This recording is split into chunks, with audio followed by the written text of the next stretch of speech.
Yan na ba pinakatatago mong alas? Kung yan lang din ang ipapamalas mo ang klas, dapat pinutok ka na lang ng tatay mo sa labas o kaya sana nilunok na lang ng nanay mo yung katas. Sisigaw-sigaw, mamura-mura, tapos rapper na agad.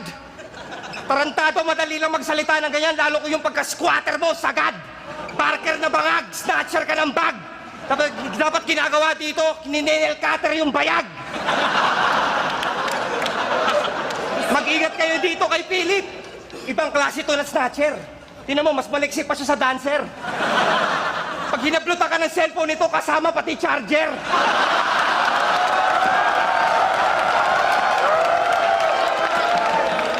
Mukha kang miyembro ng istribugang. Hampas lupang nilalang na puro syabulang at inuman ng alam pero wala akong pakialam kung ang bituka mo'y halang. Nakapatay ka na ba talaga? Ha? Doon ka sa presinto magyabang! Akala ko pa naman kaso nito homicide o di kaya frustrated murder. Malaman-laman ko nang istapa lang pala sa Angel's Burger. Nakakahiya ka? May paklas sa klas pa, di naman nagbabayad ng buwis. Ano mo itsura mo, mukha kang asset ng pulis.